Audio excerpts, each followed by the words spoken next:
yang ana muliakan, yang ana cintai, Tuan Guru yang mulia, Al-Mukarram wal-Mutaram, Ustadzina al-Kiram, Ustadz Muhammad Saleh bin Kiai Haji Muhammad Hasan Muhajjad, mata'anallah bituli hayati.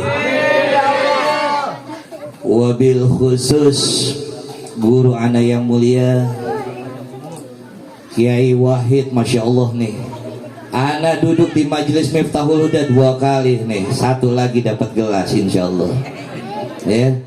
Kita doakan guru kita Ustadz Wahid fi sihhati wassalamah wal barakah, al-muru mubarak fid dunya wal akhirah.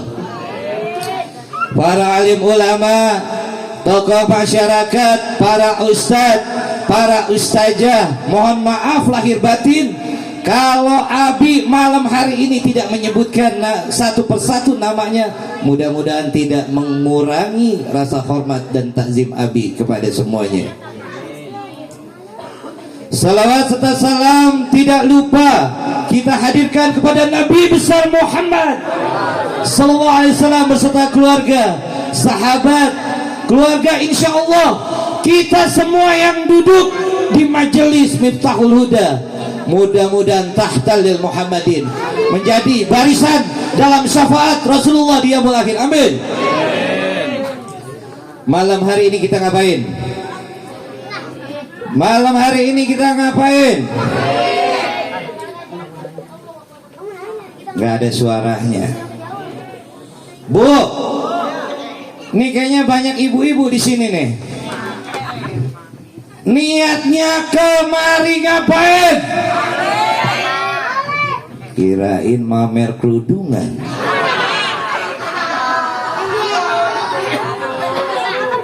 Kenapa? Masya Allah, kenapa Abi ngomong begitu? Abi dari ujung, Abi matanya cuma berdoa, ya Allah pandangi wajah Abi ya Allah, kan Abi bawa umi. Coba kalau Abi nggak bawa umi, ya Allah terangi mata hamba.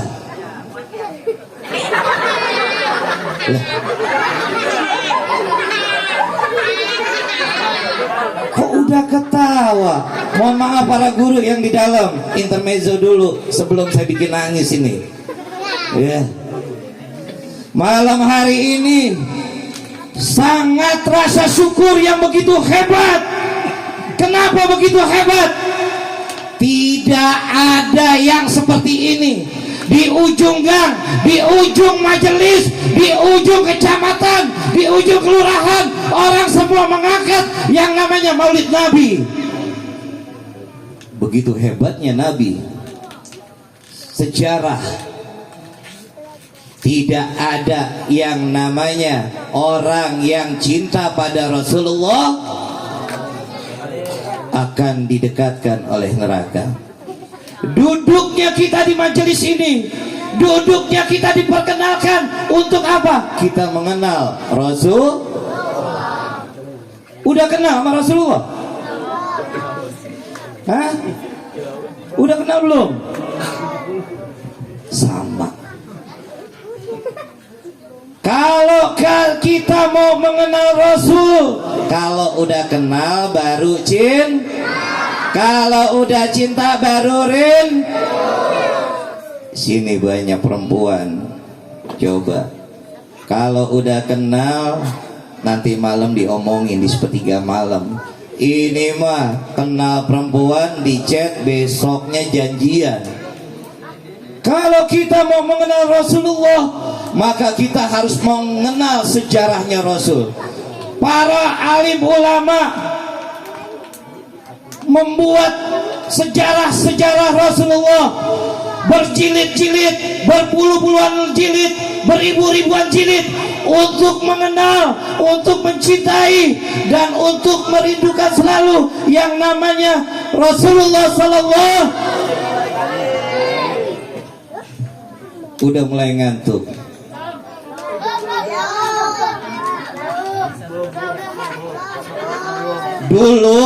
dulu nih, dengar. Yang di belakang dengar gak? Dulu kalau di 1444 yang lalu, kalau ada yang mau ketemu Rasulullah, cukup datang ke majlisnya Rasulullah di Madinah, maka dia akan ketemu sama Rasulullah, dia belajar sama Rasulullah. Sekarang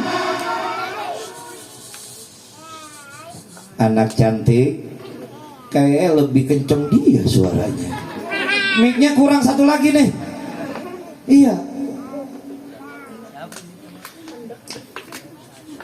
Orang sekarang hidup bukan di zaman Rasulullah. Bagaimana cara mengenal, bagaimana cara mencintai, bagaimana cara merindukan Rasulullah. Maka datangi majelis yang biasa di majelis itu dibacakan sirah-sirahnya Nabi.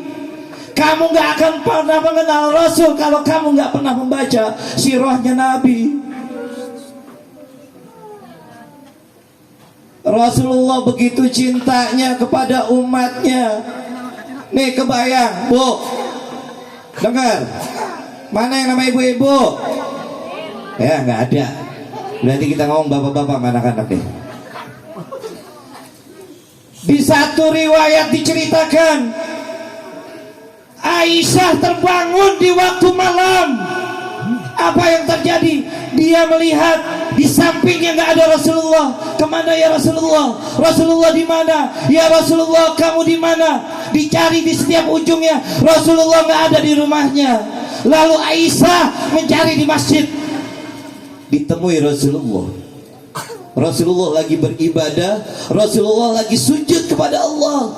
Aisyah tidak mengganggu. Apa makna?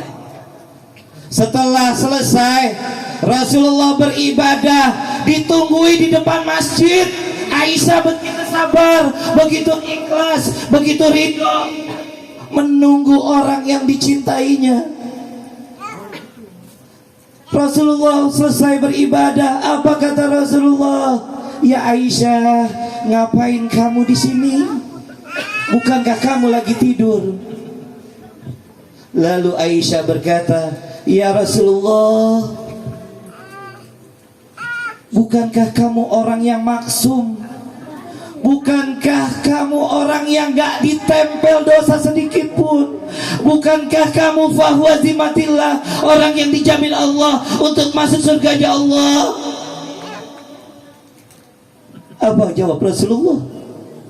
Ya Aisyah, aku memang sudah dijamin oleh Allah. Tapi tahukah kamu, gak kurang setiap malam ini aku angkat sorbanku, aku bentangkan sorbanku hanya untuk 1000 rakaat salat sunnah di waktu malam. Ya Rasulullah, untuk apa salatmu? 1000 rakaat untuk apa ya Rasulullah? Ya Aisyah, tahukah kamu kenapa aku sholat tiap malam 1000 rakaat? Aku takut ya Aisyah, nanti umatku pada saat bisa diambil nyawanya, sakaratul mautnya, dia lupa bertobat pada Allah. Mudah-mudahan 1000 rakaat sholatku bisa menambah tobatnya umatku nanti, dosa-dosanya umatku nanti. Umatku yang bilang cinta tapi tidak menjalani syariatnya, umat yang selalu bilang katanya rindu tapi tidak pernah memakai akhlaknya, umat yang selalu bilang merindukan Rasul tapi dia mengkhianati Rasul.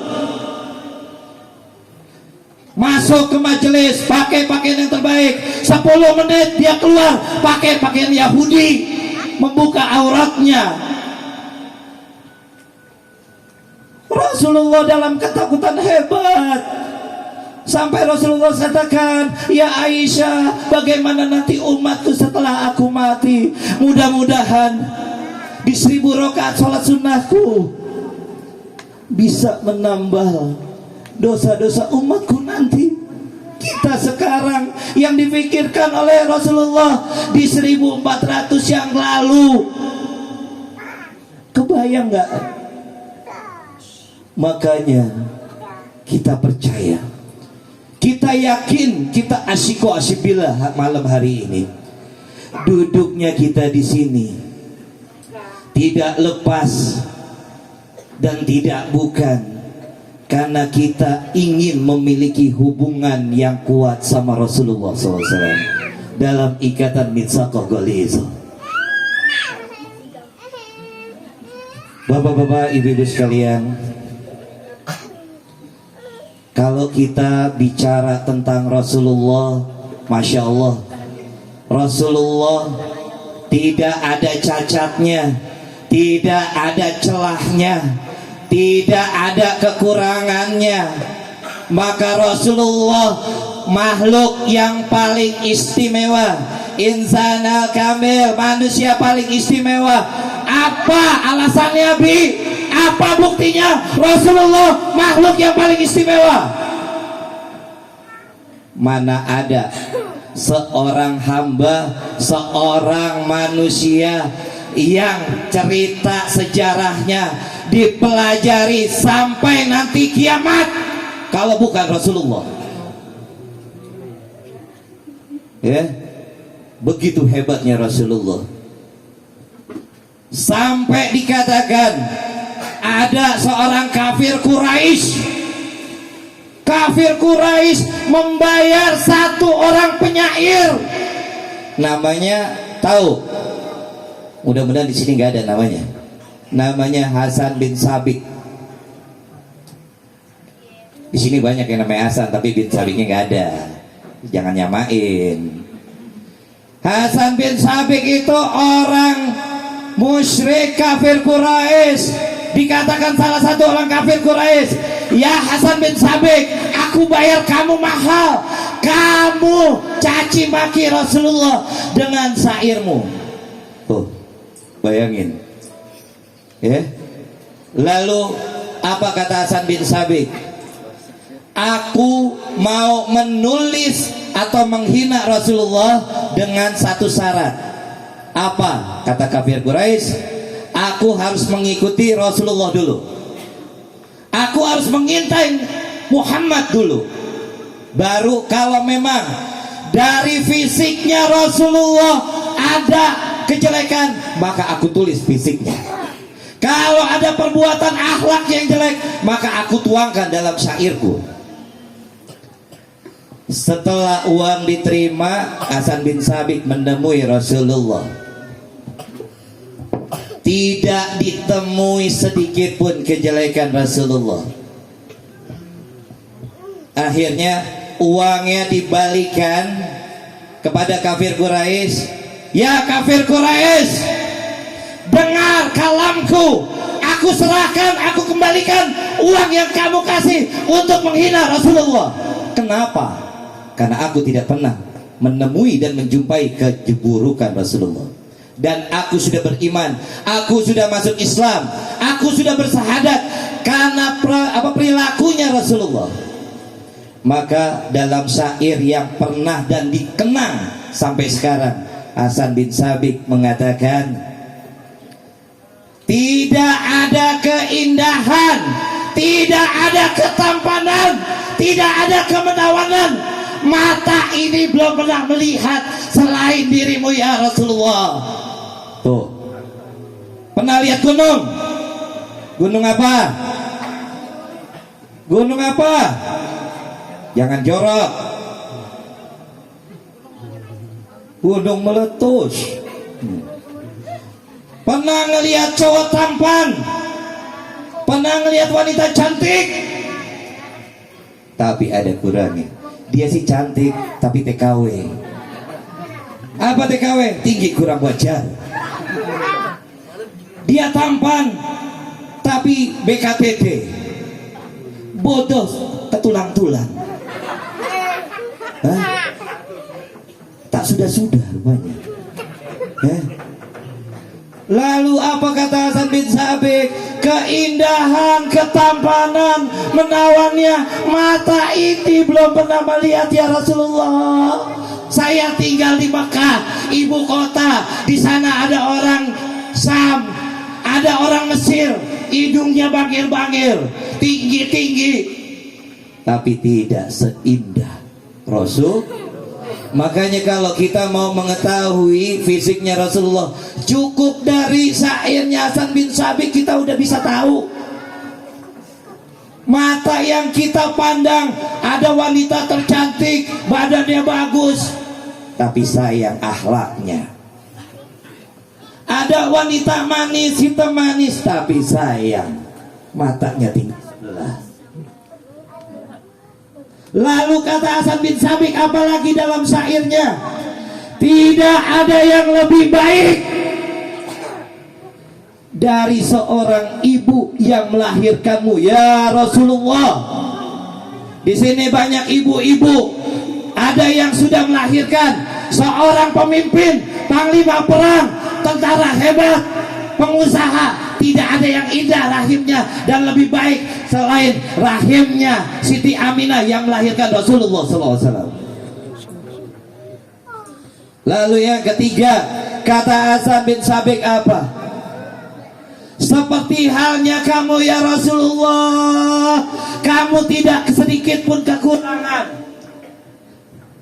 dari akhlaknya, dari adabnya, dari tawaduknya. Coba, malah dikatakan, sampai dikatakan organ tubuhnya Rasulullah sampai dimuliakan oleh Allah.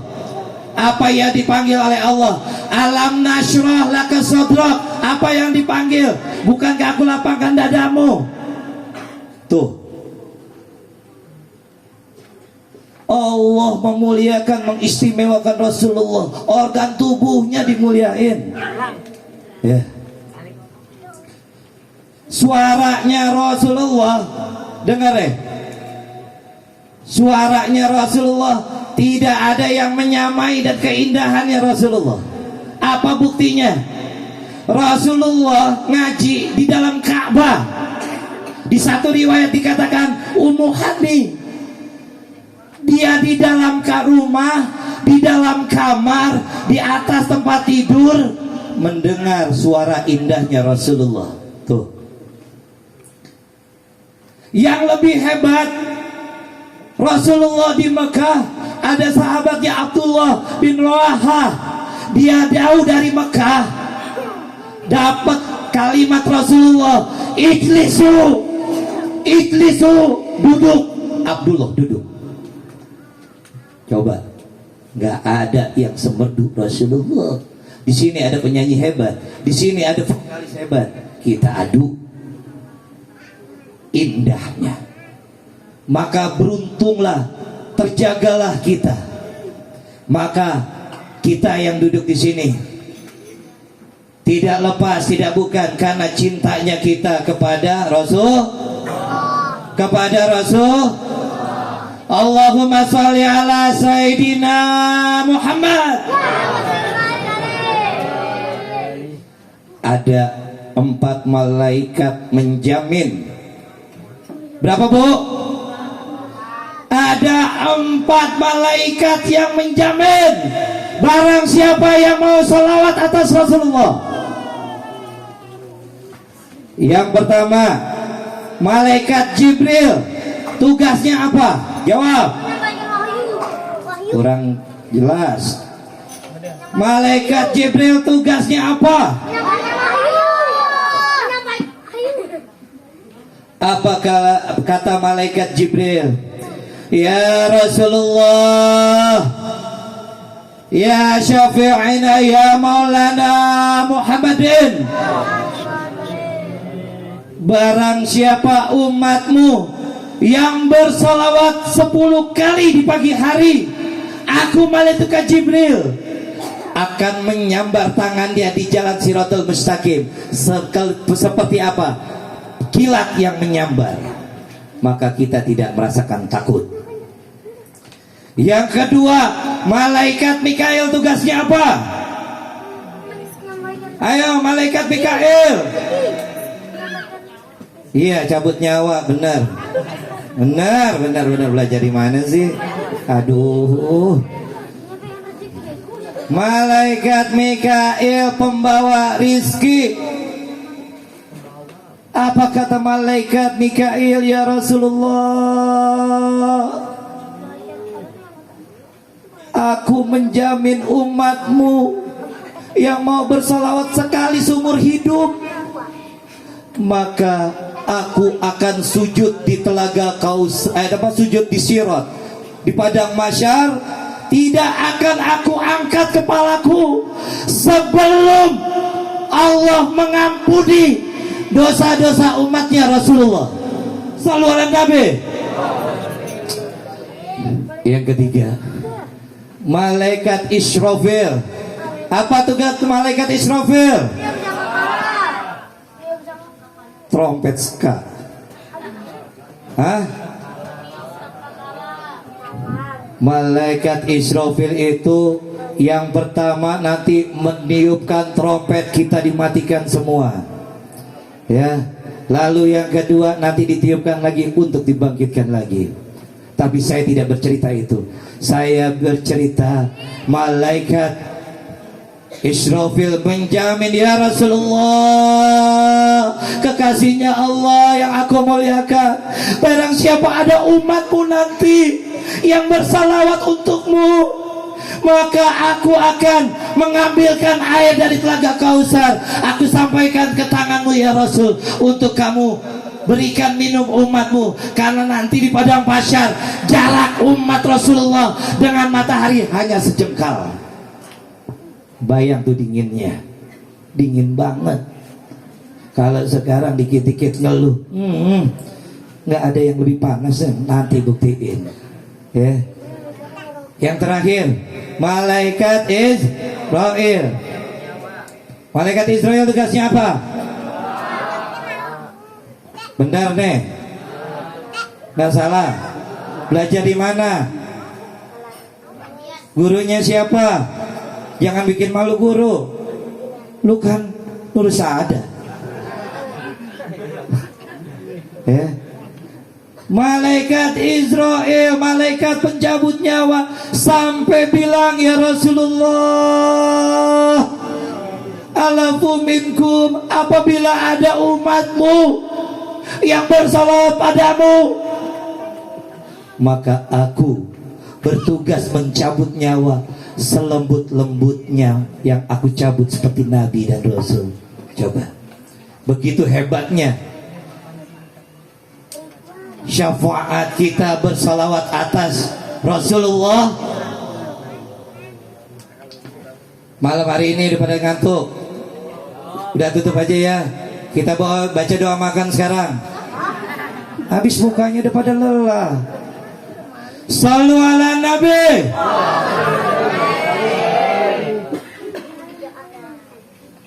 Pakai telinga kita, pakai mata kita. Rasulullah diberikan keindahan nur aini matanya untuk melihat pintu langitnya Allah dibuka. Kita bisa nggak? Matanya Rasulullah melihat pintu langit dibuka, bicara pada Jibril, ya Jibril, apakah hari ini kiamat? Rasulullah sama malaikat Jibril di Bukit Safa. Apa kata malaikat Jibril? Tidak ya Rasul. Lalu apa kok kencang sekali? Aku ketakutan hebat. Tahukah kamu ya Rasulullah, malaikat Israfil turun memberikan pilihan untukmu. Dua pilihan. Malaikat Israel bertanya pada Rasulullah. Apa yang dia tanyakan? Ya Rasulullah, ini perintahnya Allah, Tuhanmu, kekasihmu. Maukah kamu menjadi raja dan rasul? Maukah kamu menjadi raja dan rasul? Dan yang kedua, maukah kamu menjadi hamba dan rasul? Apa kata Rasulullah? Ya malaikat Israel, sampaikan pada kekasihku Tuhanku yang aku muliakan. Jadikan aku seorang hamba dan rasul, karena dari hamba aku bisa mengenal umatku. Dari hamba aku bisa berjuang untuk agamaku. Dari hamba aku bisa berjuang dengan Al-Quran yang diturunkan kepadaku. Tuh, Rasulullah manusia yang paling mulia, ya. Maka disebut Rasulullah Bashar Ka'al Bashar, manusia tapi tidak seperti manusia biasanya. Sampai Abu Bakar bertanya, "Ya Aisyah, bagaimana akhlaknya Rasul?" Aisyah menjawab, "Akhlaknya Rasul itu Quran. Rasul bajunya bolong, jahit sendiri. Kalau kita bolong, kalau baju kita bolong, Rasul kalau sandalnya putus jahit sendiri. Kalau kita sandalnya putus,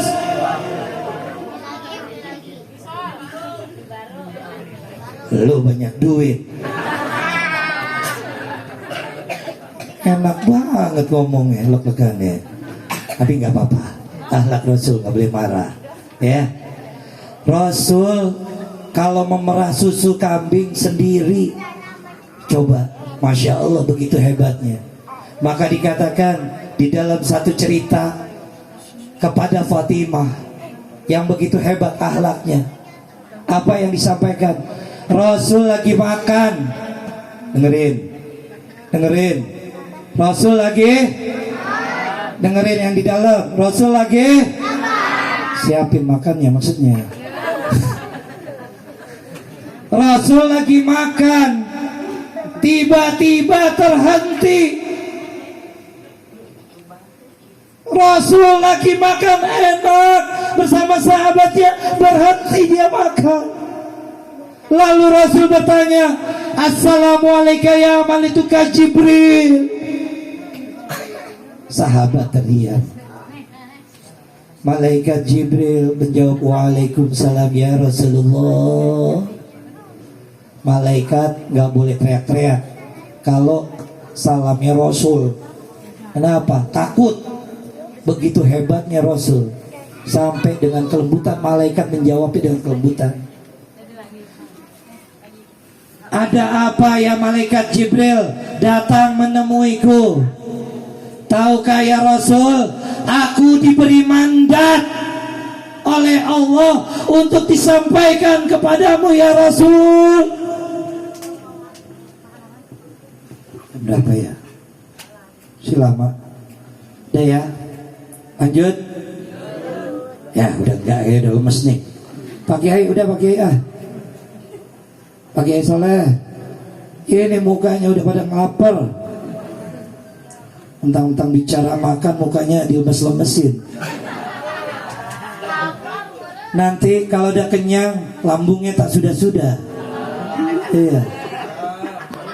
Oke, sebentar lagi, dikit lagi 3 jam. Rasul berhenti makan, bertanya, "Ya malaikat Jibril, apa yang Allah sampaikan padamu untukku ya malaikat Jibril?" "Apa?" jawab malaikat Jibril. "Ya Rasulullah, tahukah kamu apa yang Allah sampaikan padaku?" Dengar nih. Apa ya malaikat Jibril? "Neraka diciptakan untuk siapa?" Sekali lagi. "Neraka diciptakan untuk siapa?" Rasul nanya, "Ya malaikat Jibril, neraka diciptakan untuk siapa?" Pertanyaan sampai 3 diulang-ulang. Baru malaikat Jibril berkata, "Ya Rasulullah, neraka Allah ciptakan untuk umatnya Rasul kita."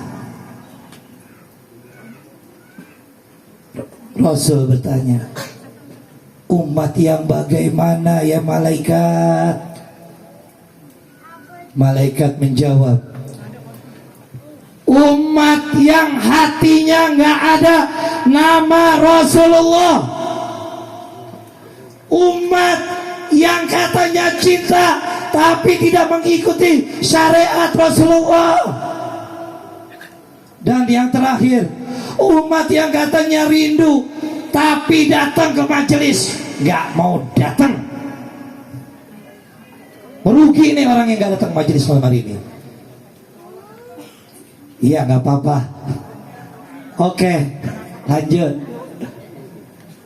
Saking ketakutannya Rasulullah mendengar neraka diciptakan untuk umatnya Rasulullah, Rasulullah sampai pingsan. Sejam, 2 jam, ya. Akhirnya Rasulullah terbangun. Rasulullah ketakutan, Rasulullah langsung pulang. 3 hari 3 malam Rasulullah tidak keluar kamar. Sahabat kebingungan, sahabat ketakutan, takut terjadi apa-apa sama Rasulullah. Akhirnya sahabat mengetok pintu kamar Rasulullah. Ya Rasulullah, assalamualaikum. Tidak didengar oleh Rasulullah. Sahabat yang lain mengucapkan salam, assalamualaikum ya Rasulullah. Tidak didengar oleh Rasulullah. Akhirnya sahabat sepakat memanggil Fatimah Az-Zahra, anak ya Rasul. Ya Fatimah, abakmu sudah 3 hari tidak keluar kamar. Tolong kamu ketuk pintu kamarnya. Baru Rasulullah diketuk pintu oleh Fatimah. Assalamualaikum ya Rasulullah. Jawab langsung Rasulullah mendengar. Kenapa? Rasulullah kalau mau dengar suaranya Fatimah seperti halnya air telaga Kausar di surganya Allah. Kalau Rasulullah rindu sama surganya Allah, Rasulullah kening pipinya Fatimah. Lalu dibukakan pintu oleh Rasulullah. Ya Rasulullah, apa yang terjadi? Ya Fatimah, tahukah kamu Allah sampaikan kepada Jibril, neraka diciptakan untuk umatku. Fatimah menjawab, ya Rasulullah, bukankah kamu sebentar lagi akan dipanggil oleh Allah? Bukankah kamu sebentar lagi akan meninggalkan umat-umat yang kamu cintai? Ya Fatimah, jangan kamu bersedih, karena nanti setelah aku, kamu ya Fatimah. Tuh, Fatimah menangis. Kenapa kamu nangis? Bukankah ini kabar gembira? Iya ya Rasulullah, saya menangis karena saya takut. Apa yang kamu takuti? Kamu didampingkan dengan Allah, nama Allah yang mulia, nama Allah yang begitu indah. Mana mungkin aku bisa ketemu kamu lagi ya Rasulullah. Begitu sedihnya Fatimah, putri kesayangannya. Lalu Rasul menjawab, ya Fatimah, temui aku di tempat penimbangan amal baik dan buruk. Sedang apa ya Rasul kamu di sana? Aku akan sujud dan aku akan memegang tangan untuk umatku yang ditimbang amal buruknya lebih buruk dari kebaikannya. Setelah itu apa ya Rasulullah? Kemana lagi aku menjumpai kamu ya Rasulullah? Temui aku di ujung sirat pada masyar. Sedang apa ya Rasulullah? Aku akan sujud dan tidak akan aku angkat kepalaku sebelum umatku diampuni oleh Allah. Setelah di padang mahsyar, di mana lagi ya Rasulullah aku temui kamu? Jawab Rasulullah, temui aku di Telaga Kausar. Mana mungkin ya Rasulullah, di Telaga Kausar banyak orang-orang soleh, khususnya orang-orang menteng dalam, khususnya orang flamboyan, ada di Telaga Kausar. Bagaimana aku menemui kamu ya Rasulullah? Apa kata Rasulullah? Jangan takut ya Fatimah, karena dari tanganku semua umatku akan aku minumkan Telaga Kausar. Tuh, ya. Mudah-mudahan hikmah terbesar malam hari ini, mudah-mudahan orang yang cinta benar-benar cinta, orang yang cinta bukan munafik, orang yang cinta bukan hasad, orang yang cinta bukan musyrik, tapi benar cinta sedalam-dalamnya pada Rasulullah. Kita duduk di sini supaya kita dalam berkahnya Allah Subhanahu wa taala. Tidak panjang kalam, karena nanti ada guru kita Kiai Muhammad Soleh yang memberikan butiran-butiran ilmu. Sebelum anak tutup, kita biasakan anak-anak ABI, baik yang duduk di majelis maupun yang belum di majelis, malam hari ini kita minta ampun pada Allah untuk kedua orang tua kita. Buka mulutnya, kita angkat kedua tangan kita. Bismillahirrahmanirrahim. Rabbi firli wali walidayya warhamhuma kama rabbayani shaghira. Rabbi firli wali walidayya warhamhuma Rabbayani shaghira. Rabbi firli wali walidayya warhamhuma kama rabbayani shaghira. Semoga asbab kita duduk di majelis, kita meminta ampun untuk kedua orang tua kita, baik yang masih ada maupun sudah tiada. Hadanallahu wa iyyakum ajmain. Assalamualaikum warahmatullahi wabarakatuh.